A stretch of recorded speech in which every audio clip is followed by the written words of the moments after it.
आप सभी को प्रभु यीशु के नाम में जय मसीह की। हम स्वागत करते हैं आपका प्रतिदिन के वचन में। और आज का वचन जो हमारे लिए लिया गया है वो भजन संहिता की पुस्तक 100 अध्याय उसका 4 वचन है, जहाँ पर इस प्रकार से लिखा हुआ है, उसके फाटकों में धन्यवाद और उसके आंगनों में स्तुति करते हुए प्रवेश करो, उसका धन्यवाद करो और उसके नाम को धन्य कहो। हालेलुया। मेरे प्रियो, आज का वचन जो कि भजनकार दाऊद लिखता है वो इस प्रकार से लिखता है कि वो परमेश्वर की आराधना कर रहा है, वो परमेश्वर की स्तुति गा रहा है, वो परमेश्वर की महिमा कर रहा है। और वो कहता है कि उसके आंगन में प्रवेश करो स्तुति के साथ, उसके फाटकों में प्रवेश करो एक आराधना और एक धन्यवाद की भेंट के साथ। मेरे प्रिय, अर्थ क्या है इसका? क्या हमें जब हम धन्यवाद कर रहे हैं, क्या जब हम आराधना कर रहे हैं, तो क्या हमें किसी नगर में जाने की ज़रूरत है या किसी आंगन में जाने की ज़रूरत है? नहीं मेरे प्रियो। वो कहता है कि जब तुम परमेश्वर की उपस्थिति में प्रवेश करो, उसके वातावरण में प्रवेश करो, तो उसके आराधना के साथ प्रवेश करो, उसकी प्रशंसा, उसकी महिमा के साथ प्रवेश करो। मेरे प्रियो, वो जो परमेश्वर है वो सर्वशक्तिमान है।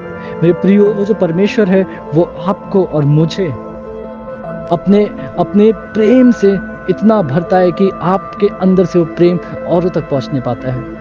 मेरे प्रियो, वो परमेश्वर जिसने आपको और मुझे हमारी माँ की कोख में हमें 9 महीने तक रखकर अपने हाथों से बनाया है। मेरे प्रियो, वो परमेश्वर अति करुणामय परमेश्वर है। और जब दाऊद यहाँ पे लिखता है कि जब मैं परमेश्वर को पुकारता हूँ वो मेरी सुनता है, तो क्यों ना मैं उसे धन्यवाद दूँ। जब मैं उसके समीप जाता हूँ तो वो भी मेरे समीप आता है और मेरी बातों को सुनता है, मुझसे बातचीत करता है, तो क्यों ना मैं उसे धन्यवाद दूँ। वो तो इतना बड़ा सर्वशक्तिमान परमेश्वर है, पर फिर भी वो मुझ जैसे इंसान की बातों को सुनता है और उसको सुनकर उत्तर देता है और मदद करता है। तो मेरे प्रियो, दाऊद लिखता है तो क्यों ना मैं उसका धन्यवाद करूं। और वो आपको और मुझे भी ये कहता है कि हे सारी पृथ्वी के लोगों, यहोवा का जय जयकार करो। और जब उसकी उपस्थिति में जाओ तो उसकी आराधना, उसके धन्यवाद के साथ जाओ। क्यों मेरे प्रियो? क्योंकि जब आप आराधना करते हैं, जब आप प्रशंसा करते हैं, जब आप महिमा करते हैं, तब आप उसकी जो महिमा है अपने अंदर देखने पाते हैं। जब आप उसकी आराधना में लौलीन हो जाते हैं तो आप देखने पाते हैं उसके आश्चर्य कर्म अपने जीवन में। मेरे प्रियो, एक कहानी को आप बहुत अच्छे से जानते हैं कि जब पौलुस और सीलास जब सुसमाचार को बांट रहे थे तो कुछ लोग उन्हें पकड़ के बंदीगृह में डाल देते हैं, जेल में डाल देते हैं और जेल की अंदर वाली कोठरी में डाल देते हैं। और उनके हाथों में बेड़ियां बंधी होती है, उनके पैरों में बेड़ियां बंधी होती है। वो समझ नहीं पाती वो क्या करें। और उसी समय वो दोनों आराधना करना शुरू करते हैं। वो इतने जोर से गीतों को गाना शुरू करते हैं, वो इतने जोर से परमेश्वर की आराधना करना शुरू करते हैं कि आस पड़ोस में जो भी कैदी उस बंदीगृह में बंद होते हैं वो लोग देखने लगते हैं कि ये तो क्या कर रहे हैं। और जैसे ही वो प्रार्थना करना शुरू करते हैं, आराधना करना शुरू करते हैं, वो बेड़ियां अपने आप टूट जाती है और जो बंदीगृह का जो गेट है, किवाड़ है, वो अपने आप खुल जाता है और वहाँ पर पूरा अंधेरा सा छा जाता है।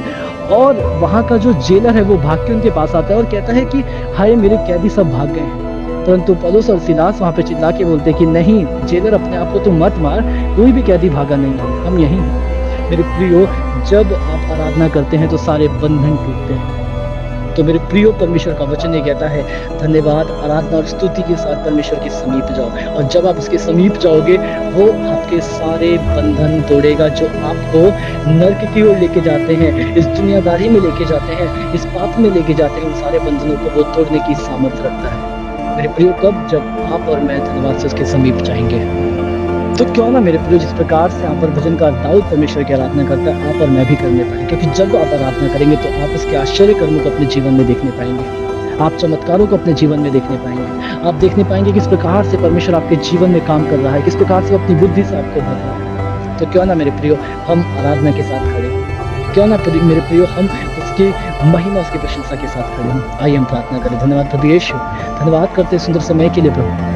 धन्यवाद करते हैं प्रभु, जो इस वचन को सुनते, पढ़ते, मनन करते हैं प्रभु, उनके मनों को आराधक वाला जो मन है वो बना दे पिता प्रभु, ताकि वो तेरी महिमा, तेरी प्रशंसा को करके तेरी आश्चर्य कर्मों को वो देखने पाए प्रभु यीशु। धन्यवाद करते हैं। मेरी इच्छा नहीं परंतु आपकी इच्छा उनके जीवन में पूरी होने दे पिता। उद्धार करता प्रभु यीशु के नाम से मांगता हूं, आमीन।